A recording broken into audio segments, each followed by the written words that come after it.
आइए आज बात करते हैं किचन की। हम भारतीय लोग खाना हमेशा तेल या घी में ही बनाते हैं।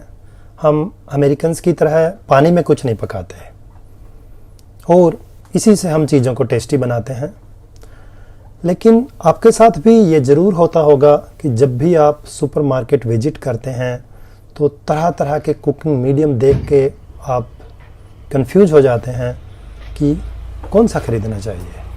क्या मुझे इनका प्राइस देख के ख़रीदना चाहिए या फिर इनकी न्यूट्रिशनल वैल्यू देख के ख़रीदना चाहिए या फिर इसलिए ख़रीदना चाहिए क्योंकि इसकी एडवर्टीजमेंट टीवी पे देखी थी और ये बताया गया है कि यह सेहत के लिए बहुत अच्छा है। तो आइए देखते हैं साइंटिफिक स्टडीज़ क्या कहती हैं, कौन सा कुकिंग मीडियम हमें यूज करना चाहिए। आगे बढ़ने से पहले मैं आपको ये बता दूं कि फ़ैट्स हमारे लिए सिर्फ बुरे नहीं होते, फ़ैट्स हमारे लिए ज़रूरी भी होते हैं। इनफैक्ट हमारी एनर्जी का एक हिस्सा फ़ैट से आना ज़रूरी होता है। इसके अलावा फ़ैट्स में विटामिन्स होते हैं जैसे कि विटामिन ए, डी, ई, और अगर हम ये विटामिन्स किसी और सोर्स से भी लेते हैं तो भी इनके डिसोल्यूशन और एब्जॉर्प्शन के लिए फ़ैट का होना ज़रूरी होता है। तो सबसे पहले आता है, जैसे ही आप सुपरमार्केट में जाते हैं, solid fat versus liquid fat. Solid fat जो रूम टेम्परेचर पे सॉलिडिफाई हो जाते हैं, इनमें सैचुरेटेड फैट्स होते हैं। फॉर एग्जांपल बटर में लगभग 50% सैचुरेटेड फैट होता है, घी में, देसी घी में लगभग 45 से 50% सैचुरेटेड फैट होता है, वनस्पति घी में लगभग 45 से 50% सैचुरेटेड फैट होता है, कोकोनट में लगभग 90% सैचुरेटेड फैट होता है। इन सैचुरेटेड फैट्स में घी, बटर और कोकोनट ऑयल ये लिमिटेड अमाउंट में यूज करने चाहिए और इनमें से वनस्पति घी को तो बिल्कुल भी आसपास नहीं आने देना चाहिए, क्योंकि वनस्पति घी को बनाने के दौरान उसमें सिर्फ सैचुरेटेड फैट ही पैदा नहीं होते, उसमें ट्रांस फैट भी पैदा हो जाते हैं। ये ट्रांस फैट शब्द अगर आपने सुना हो, ये दिल के लिए सबसे खतरनाक होता है। तो वनस्पति घी तो कभी भी घर में नहीं आने देना चाहिए। इसके बाद आ जाते हैं लिक्विड फैट पे, जिसमें आते हैं रिफाइंड ऑयल्स और नेचुरल ऑयल्स। रिफाइंड ऑयल्स जिनको रिफाइन किया जाता है, इंडस्ट्री में तरह तरह की प्रोसेसिंग के थ्रू रिफाइन किया जाता है, जिसमें मेनली केमिकल और फिजिकल प्रोसेसिंग होती है। तो रिफाइंड ऑयल्स को बनाने के लिए उनमें कुछ केमिकल मिलाए जाते हैं और फिर उनको प्यूरिफाई किया जाता है। तो जाहिर सी बात है, जब किसी चीज़ को किसी में मिलाया जाता है तो उसको प्यूरिफिकेशन के दौरान उसमें से 100% नहीं निकाला जा सकता। तो इसलिए कुछ केमिकल्स जो है रिफाइंड ऑयल्स में रह जाते हैं, जो आपकी सेहत के लिए अच्छे नहीं होते हैं। इसके अलावा रिफाइंड ऑयल्स को बनाने के लिए उनको हाई टेम्परेचर दिया जाता है, जिसमें उनके न्यूट्रिएंट्स जैसे कि विटामिन ई, बीटा कैरोटीन या अदर एंटीऑक्सीडेंट्स जो हैं खराब हो जाते हैं। तो यह आपके पास सिर्फ एक बेगुण ऑयल बच जाता है जिसमें कोई न्यूट्रिएंट्स नहीं होते हैं। तीसरा, इसको जब हाई टेम्परेचर दिया जाता है तो इसमें ट्रांस फैट्स भी जनरेट होते हैं जो सेहत के लिए अच्छे नहीं होते हैं।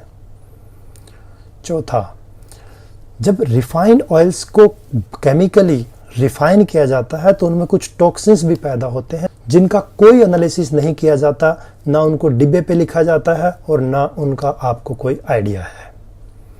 तो इसलिए रिफाइंड ऑयल्स में बहुत सारे अवगुण हैं, रिफाइंड ऑयल्स नहीं यूज करने चाहिए। तो लास्ट ऑप्शन पे हम आ जाते हैं, वो है नेचुरल ऑयल्स, जिसको वर्जिन ऑयल्स भी बोलते हैं।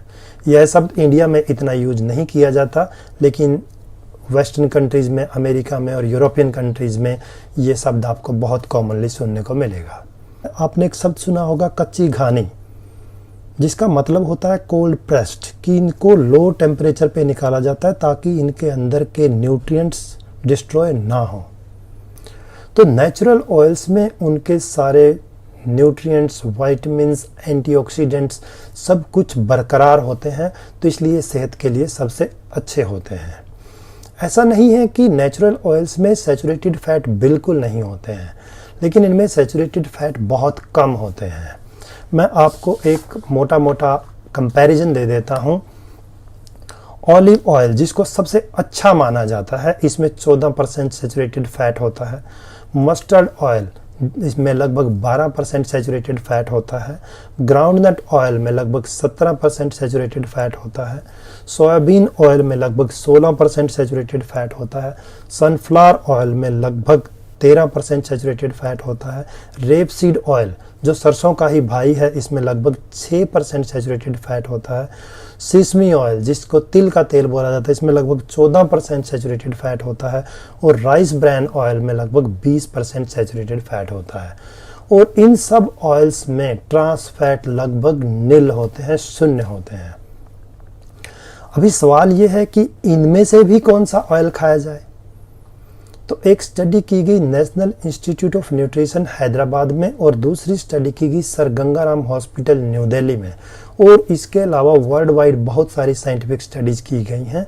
तो इन्होंने यह बताया है कि ऑयल्स को, नेचुरल ऑयल्स को हमेशा बदल बदल कर खाना चाहिए, जिससे सब ऑयल के अच्छे गुण आपको बराबर मिलते रहें। तो इसलिए कोई भी एक ऑयल, नेचुरल ऑयल सेलेक्ट मत करिए। मेरा सजेशन ये है कि अगर आप 6 या 7 नेचुरल ऑयल्स खरीदते हैं तो उसको हर दूसरे महीने बदलते रहिए, तो इससे आपको सब तरह का न्यूट्रिशन मिलता रहेगा। देसी घी को लेके बहुत सारी कंट्रोवर्सीज हैं, इसको हम एक अलग वीडियो में कवर करेंगे। लेकिन अगर आपको देसी घी बहुत पसंद है तो आप इस रोटेशन में देसी घी को भी इस्तेमाल कर सकते हैं। इस रोटेशन का सबसे बड़ा एडवांटेज ये है कि आपको अलग अलग ऑयल्स के न्यूट्रिएंट्स मिलते रहते हैं, और उसके अलावा अगर किसी ऑयल में हार्मफुल फैटी एसिड्स भी होते हैं तो शरीर को उनको रिपेयर करने का या उनको बाहर निकालने का मौका मिल जाता है। अभी इसकी समरी, सॉलिड फैट खाने से बचना है, वनस्पति घी बिल्कुल भी नहीं।